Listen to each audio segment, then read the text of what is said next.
So one of our first responsibilities as a Battalion S4 section is to coordinate all the movement for our battalion as a whole to move from their respective home station to our end location here in Slovenia. And for the 16th SCB, that's a very complicated process as we have companies dispersed across 3 different locations in 2 countries to include Germany and Vicenza. So that being said, this requires coordination to transition. That being said, we need to coordinate transportation authorizations from all the countries that we are traveling through, some being NATO allies, others not. So each country possesses their own specific requirements to gain what we call diplomatic clearances, to gain access with specific times and dates and routes that we are to take. So that is definitely a major planning consideration that we have. In order to do that, we need to compile a consolidated list of all of our equipment with all of the details to include serial numbers and personnel and vehicles and weapon serial numbers. And in some cases, we have to have every single soldier in the convoy sign off on memorandums, which will be in the physical vehicles during the deployment itself. So in all, it's a very complicated process, in which we rely on our BMCTs and our transportation movement centers who help us coordinate with each respective nation's movement control center. And it's definitely a very complicated process in which this is one of the first times a unit has moved through Slovenia using these routes from Baumholder and from Vicenza, Italy, and from Grafenwehr. And it's been a sort of proof of principle in itself for battalions moving these locations. And specifically, when we plan the routes, we need to, in all, the movement spans as far as 600 miles total for one convoy, just one way. And that being said, we need to plan into the planning process to include ROM sites, refuel on the move sites, and RON sites, rest overnight sites, as each of the movements were 2-day movements in all.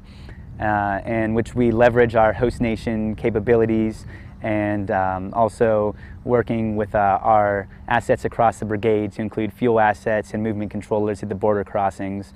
So in all, it's a very collaborative effort in which we truly maximize our organization's capabilities. There's a lot of preparation that goes into operating in a tactical environment with full maximized capabilities.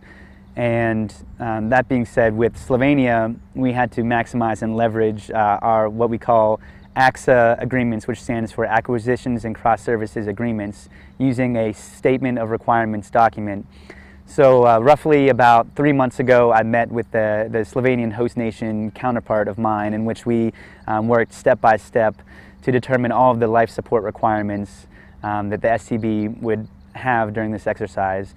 Anything from billeting to field feeding to tentage, motor pool space here, bus transportation, any type of life support requirement. The 157th Logistics Regiment has bent over backward to meet all of our requirements, truly making this whole mission possible. We couldn't have done it without our Slovenian allies, and it's really been a collaborative effort in which they've remained flexible with us and any changing requirements that we have.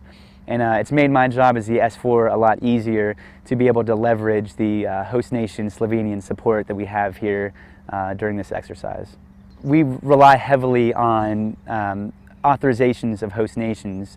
So in some cases, when considering our planning and our routes that we're going to be using, we have to determine what is going to be available. And there were some cases where in Germany, some routes were just unavailable in the region that we initially planned our route for. So we needed to be very innovative and creative, in which we actually utilized a U.S. Army garrison in Garmisch, which typically does not house any soldiers, especially with a battalion-sized element. So that was a very interesting and challenging perspective of our route, which in the end worked out very well and gave our soldiers that rest and that staging capability that they required to continue onward movement into Slovenia.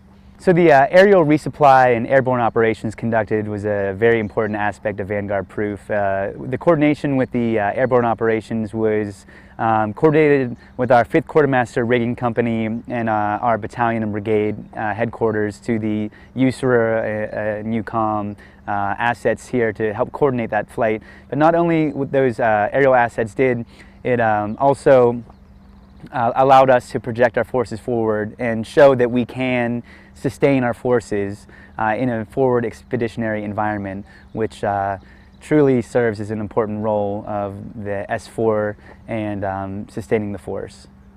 So the convoy movement itself truly empowered our junior leaders to, as convoy commanders and just drivers in general, making that long trip through places they've never been before, driving across the Alps and self-recovering vehicles and ensuring proper driving distances and all of the calculations that go into fuel consumption and different factors involved with driving conditions truly empowered our leaders to make decisions and just gain the experience that will last them a lifetime, both in their military and just professional careers as a whole.